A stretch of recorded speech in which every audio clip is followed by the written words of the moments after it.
são esses processos? Como é que eu faço a alteração de um plano? Primeiro, eu tenho que aprovar essas alterações no Conselho Deliberativo, e aí nós temos outro problemão, porque eu só conheço um plano em que a patrocinadora não tem o voto de Minerva, né? Nos outros 1.029 planos no Brasil, o patrocinador, se quiser impor uma alteração por voto de Minerva, ele impõe, tá? Essa alteração tem que ser aprovada pela patrocinadora, que provavelmente vai fazê-lo, já que os representantes dela no conselho aprovaram, e isso tem que ser aprovado pela Previc, que vai verificar o cumprimento da lei, que em tese é muito legal, né? Porque, como vocês todos sabem, direito não é ciência exata.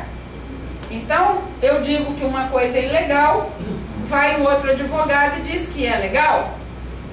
Okay? E na discussão a gente vai para a justiça e vamos ficar 20 anos nesse bate-boca. Como eu disse para vocês, sobre essas alterações de planos não existe regulamentação.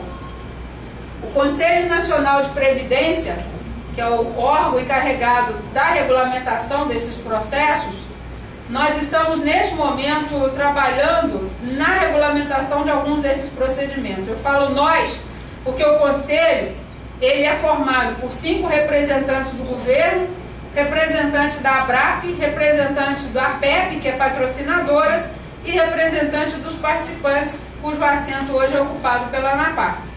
Então, o Conselho Nacional tem que regulamentar esses processos. E que processos são esses de alteração de plano? Olha lá, é uma beleza, tem de tudo que vocês quiserem. Olha lá. Você pode ter o processo de cisão e fusão de planos, transferência de gerenciamento, retirada de patrocínio, fechamento de planos, saldamento, migração e liquidação extrajudicial. Nesses pontos aqui, a gente tem alguma coisa discutida em relação à liquidação extrajudicial, que a lei estabelece como é que é o procedimento, né? E sobre retirada de patrocínio, que é aquela CPC 06 de 88. No mais, cada caso é um caso e a gente já viu cada um desses processos, cada um com um critério de cálculo de benefício diferente, cálculo de reserva diferente, projeto diferente e consequência diferente, tá? Aqui, como eu disse, a criatividade é o limite. E qual que é o problema? O problema é o seguinte: se eu não trabalho muito bem e não entendo muito bem qual que é o direito que eu tenho num plano, como é que eu vou concordar com a alteração deste plano se eu não consigo perceber e calcular como é que é esse direito, que é a base da construção de qualquer mudança? Tá? O CNPC deve estabelecer regras para tudo isso, né? Vai demorar um pouquinho. Vai demorar um pouquinho. Cláudia, mas aí o atuário teria que fazer isso? O atuário faz a conta. A proposta. A proposta quem faz somos nós. Então, mas a partir da proposta que você faz, o atuário tem que fazer a conta para ele chegar lá na frente e saber qual vai ser os benefícios. Vamos comparar o seguinte: o desenho do plano, tá? É uma construção mais de... Vamos comparar o seguinte: você tem um arquiteto e um engenheiro. O arquiteto desenha o projeto. O engenheiro vê quanto, faz os cálculos para ver se aquilo se mantém em pé. Na elaboração de um plano de previdência, a arquitetura deste plano é tarefa dos gestores, tá? E o atuário vai fazer a conta, como se engenheiro fosse, para ver se aquele plano se mantém e para ver quanto que ele custa. Entendeu? Então, o desenho de um plano não é feito pelo atuário. O desenho de um plano é feito a partir de quem está estabelecendo aquele plano. Necessariamente deveria haver uma negociação entre os sócios do plano. Quem são os sócios do plano? A patrocinadora e nós. Não é isso? Um plano de previdência, ele é um contrato coletivo de adesão individual. E como tal, ele tem que ser negociado. O atuário acaba tendo uma função superlativa, porque ele muitas vezes é usado para justificar o injustificável. Mas o atuário disse, como se fosse uma coisa de ciência exata, né? A primeira discussão, ela é de construção do plano. Por exemplo, você quer ter renda vitalícia ou não? O seu benefício de invalidez e morte vai ser pelo saldo de conta ou baseado no teu salário? Eu vou ter um plano BD ou CD? Você vai poder resgatar a tua reserva de poupança quando sair do plano? Se for um plano BD ou CV, você vai levar a parte da patrocinadora ou só a sua? Tá? Qual que é o valor da portabilidade que eu vou te dar? Qual que é o valor do resgate? Como é que o benefício vai ser corrigido? Saldo de conta ou INPC? Entendeu? Isto é a montagem de um plano de previdência. Depois disso pronto, isso necessariamente é matéria de negociação, do meu ponto de vista. Ok? A partir daí você diz, meu querido atuário, vê quanto essa beleza que nós criamos aqui custa. A gente pode chegar à conclusão que nós criamos uma coisa tão maravilhosa que o custo é tão alto que a gente não paga. Então a gente tem que começar a fazer ajuste. A gente, que eu estou dizendo, é patrocinadores e participantes. Porque o que todos nós queremos, nós e patrocinadoras, é ter o melhor benefício possível com o menor custo possível. Às vezes essa conta não fecha muito bem. Tá? Agora, a gente sempre parte do desenho melhor. Tá? E aí a pergunta é o seguinte, por que é que uma patrocinadora resolve patrocinar um plano de previdência? Não é pelo belos olhos de vocês, nem o meu. É uma política dela, ela ganha com isso. Ninguém bota uma fábula de dinheiro num plano de previdência porque é bonzinho.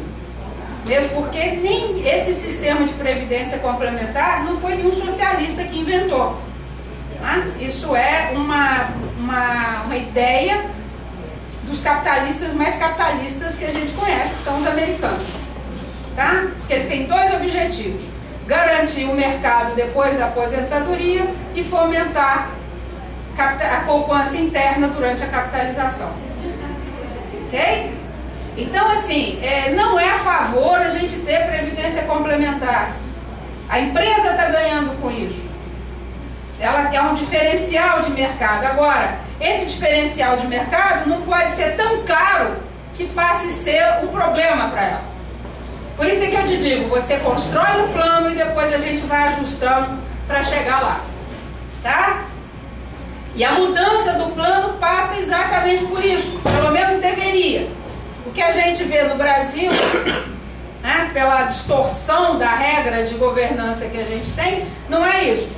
O que a gente vê no Brasil é o patrocinador sentar com o atuário, desenhar o plano que ele quer, desenhar a mudança do plano que ele quer, as regras de mudança, aprovar no conselho para o voto de Minerva, e uma vez que não há ilegalidade, desculpa o termo, entubar os participantes assumirem isso. Tá? Isso é o que a gente vê no Brasil. Pode ser pior ou menor disso, dependendo da organização dos participantes, da capacidade técnica, política e de mobilização para a gente negociar direto com a patrocinadora. Bom, eu vou começar a falar aqui sobre os tipos de plano, de alterações. Eu vou trabalhar com basicamente duas. Ali em cima tem que escrever saldamento. Não sei porque que não saiu, mas isso aqui é um saldamento de plano. Tá? E por que eu vou falar basicamente de saldamento e migração? Porque pela experiência que a gente tem, na hora que o povo lá do Santander fala, não, a gente tem uma proposta para... A gente poderia caminhar numa revisão geral deste plano, a gente sabe exatamente o que vem. Se vocês têm um plano BD, a proposta é de saldar o plano BD e criar um plano novo. Esta é a regra de todo o Brasil. Você salda e cria um outro novo. Geralmente, salda o BD e cria um CD. Purinho, sequinho para a galera. Tá? Em outros processos, você salda e cria um CV. Em outros processos, você salda e não cria nada. Porque a patrocinadora não quer patrocinar mais nada. Tem de tudo, como eu já falei. Bom, o que vem a ser um saldamento de plano? Saldamento de um plano, na verdade, você interrompe o funcionamento normal deste plano numa data X, naquela data em que é aprovado o processo lá pela Previc. Este saldamento imaginem que nós tenhamos um contrato de 30 anos, que é o nosso contrato previdenciário. O saldamento significa o seguinte: em vez de eu seguir normal este contrato, eu vou interromper ele aqui. Tá? Saldamento, do meu ponto de vista, tem que ser sempre facultativo. O participante, que é o dono do contrato, diz assim: ok, eu concordo em interromper este contrato aqui. Como eu disse para vocês, já vi saldamento compulsório. Tipo, o plano é saldado sem manifestação do participante. Ele estanca aqui. Para aqui.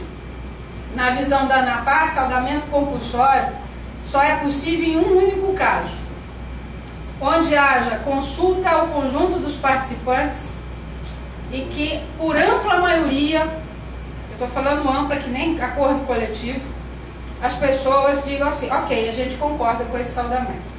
Porque, como eu falei, é um contrato coletivo de adesão individual. Mesmo assim, as pessoas têm que concordar com isso. Tá? Agora, vou dizer para vocês, já vi saldamento compulsório. Querem saber da Postales, pessoal dos Correios. O plano foi saldado na marra. A partir de agora o plano está interrompido. O que vale dizer é o seguinte: que ele deixa de receber contribuições e deixa de receber novas adesões. Quem está dentro fica, quem está fora fica fora. Tá? Eu vou calcular o direito acumulado e proporcional dos participantes ativos e este benefício vai ser diferido no tempo. Parece complicado, mas não é não. Vamos imaginar o seguinte: Claudinha aqui está lá no plano da Forluz, ela entrou com 18 anos, vai se aposentar com 48. O plano foi saldado depois que eu tinha 20 anos deste plano. Então, qual que é o meu direito adquirido no momento em que ele foi saldado? 20, 30 avos do meu contrato. Meu contrato era de 30 anos, o plano eu optei por saldá-lo aos 20, então o meu benefício, e aí não é reserva de poupança, não é grana, é benefício, está saldado naquele valor. Esse dinheiro fica guardado dentro do plano. E quando é que eu vou receber isso? Quando eu atingir os critérios de elegibilidade lá na frente. Então, assim, eu congelo meu benefício aos 20 anos de plano. Esse benefício é ajustado pelo INPC até a data em que eu me aposento. Tá? Quando eu falo que o benefício está congelado, significa o seguinte: por mais que o meu salário cresça na empresa, o meu benefício está calculado naquele momento. Ele só vai ser corrigido pelo INPC. Tá? E eu faço isso com cada um dos participantes. Qual que é o benefício saldado de um aposentado? Qual que é? Integralidade. 100%. Tá? Se do meu contrato eu cumpri 20, 30 avos, um aposentado cumpriu 100%. Tá claro? Agora, falando assim fica bonito, né? Mas tem alguns problemas aqui. Eu vou saldar o benefício a partir da regra tempo de contribuição no plano versus contrato ou tempo de contribuição no INSS? O melhor é no INSS, porque eu dou um benefício melhor. e não tempo de plano, porque eu posso entrar no plano muito mais tarde. Né? O importante aqui nesse saldamento é a gente preservar os contratos e o direito que está estabelecido no regulamento e no cálculo atuarial. Porque via cálculo atuarial de benefício saudado eu posso aumentar ou diminuir o plano. Quer um exemplo? No cálculo do plano BD de vocês, dentro do cálculo tem um pressuposto de crescimento salarial. Se na hora do saldamento eu considero o crescimento zero, porque o benefício vai estar saldado ali e não vai ter crescimento, tá? Eu diminuo o seu benefício e quase que zero um déficit atuarial, dependendo do valor que está ali colocado. Eu posso saldar o plano com previsão de crescimento salarial. O da FUNCEF foi feito com a previsão de crescimento salarial no benefício saldado. Tá? O benefício, além de ser corrigido pelo INPC, ele é corrigido pelo INPC mais 1%, que é a previsão de crescimento salarial. Isso é conta de chegada. Tá? Uma outra coisa, um plano saldado, ele tem que ter déficit zero. O plano não começa com déficit. Então, se eu tiver problemas atuariais, problema de déficit, este plano, para ser aprovado, esses déficits têm que ser saneados. E aí é que a gente tem que ver como é que fica essa questão. Pode ser que na hora da conta eu diminua o déficit futuro, dependendo do cálculo atuarial que eu fizer. Agora, se ainda assim tiver insuficiência, eu preciso de contratar essas reservas. E aí entra aquela história. Às vezes, a patrocinadora, para não ter esse risco futuro, paga a conta maior agora no presente. Esse é a grande mágica da história. Às vezes a patrocinadora fala o seguinte: ok, tem um déficit de 120 milhões, eu vou pagar os 120 milhões agora, contrato com 30 anos, o INPC, o GPDI, seja lá o que for, mas vocês saldem o plano. Porque um plano BD para a patrocinadora não é que é risco potencial, é um cheque em branco, porque para nós e para elas a gente não sabe quanto ele custa de verdade. Um plano BD, ele é um plano de custo variável. Se você tiver um aumento de salário muito grande na categoria, este aumento de salário vai refletir no benefício futuro e o plano pode ficar com problemas futuros também. Okay? Então a patrocinadora às vezes topa botar mais dinheiro no plano, que a conta dela, o bom das patrocinadoras, diferente da gente, é que elas sempre pensam com 20 anos para frente. A gente consegue só pensar na próxima campanha salarial às vezes. Né? Então às vezes ela paga a conta hoje, sabendo que no futuro ela não tem uma conta para pagar. Né? E agora, não é por conta que ela faça isso que a gente aceita qualquer coisa, viu, gente? Isso é que é fundamental. Qual que é o risco futuro da patrocinadora? Às vezes ela quer ser mais agressiva na política para os ativos, um plano de carreira, ela quer ser mais agressiva em relação ao mercado, e ela se sente limitada, porque se ela é agressiva em relação aos ativos, como os assistidos têm essa mesma paridade, ela na verdade está aumentando a conta presente e a conta futura. Mas o direito adquirido na época do contrato, que ele fez, viu, não? Por isso é que eu falei antes sobre a questão de saldamento, ok? Se você faz um saldamento compulsório, é mantido a regra em vigor, tá? Se você faz um saldamento por adesão, você tem que assinar um novo contrato. Neste novo contrato já está a troca do índice. Uma coisa eu digo para vocês: não é possível trocar índice de reajuste para participante já assistido, porque ele tem o direito adquirido. Ele pode trocar desde que ele concorde. E para que ele troque, né, geralmente as patrocinadoras fazem toda uma série de gracinhas. Tipo, olha, eu vou lhe dar 10% da sua reserva à vista, eu vou dar um incentivo à migração, né? É aquela conta que eu falei, a patrocinadora gasta mais hoje para ela não ter que gastar no futuro, tá? É uma coisa dela comprar o teu direito futuro para ela não ter risco. Significa que é ruim para a gente? Depende. Depende do modo do saldamento, depende do novo contrato. Depende do valor também, vai ter que... Depende de tudo. Tá?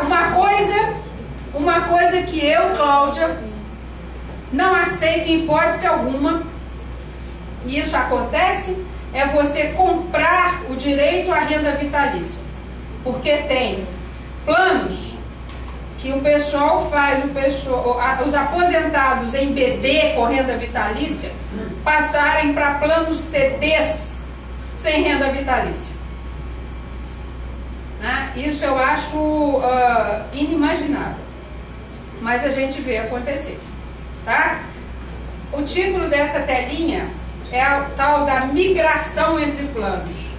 Vocês já tiveram uma experiência disso quando migraram do plano 1 para o plano 2. Quem estava aí na época? Isso, todo mundo. Todo mundo. Vocês assinaram uma carta dizendo que conheciam tudo que estava sendo feito, conheciam o regulamento, sabiam da reserva que estava sendo transferida e que concordavam com aquilo, não é isso? Eu sou capaz de jurar que nenhum de vocês sabia nada disso. Certo? Pois é. Lembra que eu falei há um pouco tempo atrás que o grande problema dessas mudanças de plano é que a gente não conhece o que tem, não sabe o desenho do novo, mas acaba sendo incentivado agora. O incentivo para o ativo, para o assistido, às vezes é um bônus. O incentivo para o ativo é o gerente te chamar e te deixar numa mão um termo de opção, na outra a carta de demissão. Certo? Isso acontece no nosso sistema. Né? Isso acontece no nosso sistema.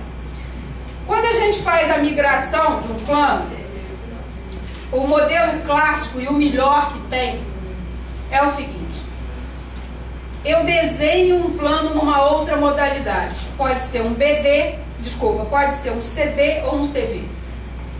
Tá? E você salda o benefício em BD e abre uma conta nova neste novo plano. Lá na frente, quando a gente se aposentar, você vai ter o benefício diferido lá do BD e mais o novo benefício que você conseguiu juntar no plano CD. Tá? Este é o modelo clássico. Bom, aí nós já temos duas dificuldades. A primeira eu já falei antes. Ver se esse saldamento ele está de acordo com o regulamento e o contrato e se está protegendo o direito adquirido até aquele momento. A outra dificuldade é ver o desenho do novo plano, porque pode ser um desenho de um plano tão porcaria que é melhor ficar onde está. Né? O desenho do plano CD da Postales é uma coisa maravilhosa. O participante escolhe contribuição de 1 a 5% sobre o salário. Alguém que pague 1% sobre o salário vai gerar benefício nenhum. Porque um plano de capitalização individual, você vai gerar benefício a partir do que você pagar e do que a patrocinadora pagar. Quanto menor a sua contribuição, menor o seu benefício futuro. Tá? Só que como a gente está acostumada a enxergar a previdência como gasto e não como investimento, quando tem um plano desse, o que as pessoas fazem? Correm para pagar pouco. O plano da Gerdau ainda é melhor ainda. O participante lá pode optar de 0 de contribuição até 3,5%. É uma beleza. Né? Eu costumo dizer que eles estão brincando de fazer previdência. Tá? Bom, e aí esse segundo item aqui é o tal da transferência, que eu falei um minuto atrás. Você pode pegar o teu direito acumulado no plano BD, transformar isso em dinheiro, em reserva e transferir para o plano CD. Você perde o seu direito no plano de cá e começa a vida nova no novo contrato. Para gente nova de casa, tá? Pode até ser uma boa coisa. Para aposentado, de jeito nenhum. Porque de fato ele está abrindo mão da renda vitalícia dele. Tá? Veja bem, toda vez que eu opto por uma migração de planos, eu estou cancelando o meu contrato anterior, dando quitação ampla, geral e restrita e abrindo um novo contrato. Isso é bom ou isso é ruim? Depende. Pode ser que meu contrato de origem seja uma porcaria. E pode ser que o contrato que eu estou fazendo agora também seja. Então, de novo, vai depender do desenho do saldamento e vai depender do desenho do novo plano. Deste plano que eu estou indo. Tá? E quando eu faço essa migração, saem de um plano para o outro os participantes, os compromissos e o recurso. Porque a gente costuma dizer que plano de previdência tem muito dinheiro, né? Plano de previdência não tem dinheiro nenhum. Plano de previdência administra o dinheiro que é nosso. Então, quando eu passo de um plano para o outro, passo eu o meu dinheiro. E o meu direito adquirido. E o meu direito acumulado. Né? Uma coisa não sai passeando por aí sem a outra. Eu não consigo transferir participante sem transferir o direito e nem consigo transferir o direito sem transferir o participante. Né? Eu acho muito engraçado que a gente fala que a Previ tem o quê? 148 bilhões de reais. A Previ não tem isso. A Previ faz a gestão de 148 bilhões para arcar com um compromisso de 130 bilhões. O que são esses 130 bilhões? São todos os benefícios já contratados pelo plano deles. Opa, tem uma folguinha aí de 10 bi. É verdade. Mas já está sendo distribuída. Tá? Então é muito cuidado a gente dizer que alguém tem dinheiro. Não, essa pessoa, quem tem dinheiro somos nós aqui. Né? Eu lá na Forluz tenho 230, que me garante um benefício de 2.400 por mês. Ok? Então a Forluz está lá administrando para mim. E eu tenho que ficar de olho, porque se ela fizer bobagem, eu é que vou sofrer as consequências. Gente, por que se faz migração de plano? Desculpa, mudança de plano. Acho que vocês já sabem perfeitamente por quê. Tá? Geralmente para reduzir riscos e custos da patrocinadora, embora esse saldamento possa reduzir riscos e custos para o participante também. Tá? Quando a gente percebe que o plano, o desenho dele é inviável financeira e atuarialmente, é aquela coisa que eu te falei, o plano é maravilhoso, mas custa tanto que a gente não dá conta de pagar. Tá? Planos com déficits sucessivos geralmente significam que o desenho está com um problema. Tá?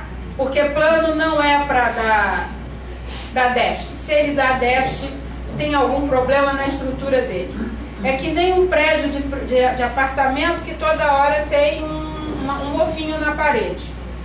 Você vai lá, tira, passa uma massinha e pinta. Daqui a 3 meses está lá o mofinho de novo.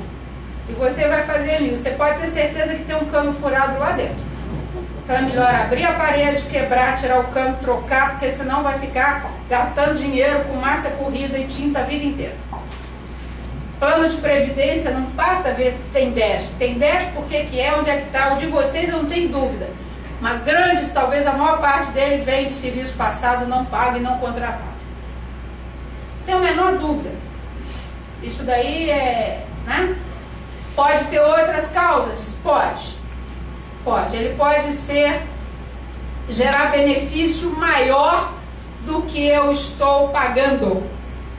Eu conheço um plano de previdência que o pessoal prometeu uma Ferrari para cada um dos participantes, que é o benefício contratado. Mas o plano de custeio está custeando um Fusca 69. Ok? Vai dar déficit. Vai dar? Não, já está. Porque na hora que as pessoas estão indo lá buscar a Ferrari, você começa a descobrir que o plano de custeio está errado. Tá? E uma outra coisa também, por que você muda um plano? Porque ele pode não atender a massa, o perfil da massa de participantes e nem a política de RH da empresa. Planos BD são muito bons para quem entra na empresa e pretende morrer na empresa. Para aquelas pessoas que vão saindo pelo meio do caminho, talvez eles não sejam tão bons assim. Ele é muito bom para quem faz uma carreira ascendente na empresa. Para aquelas pessoas que têm um salário médio, tá? Talvez ele não seja tão bom assim. Talvez um plano de contribuição variável para a massa, não estou falando de vocês, estou falando de uma empresa hipotética, com a rotatividade maior para o participante. Se a empresa tem uma rotatividade grande, um plano CV é melhor. Principalmente se ele puder resgatar ou tiver acesso à parte da patrocinadora também. Tá? Então depende de tudo isso, a gente fazer essa engenharia. Quais os grandes riscos e oportunidades que a gente tem para encerrar? Tá? Eu já falei um pouco disso.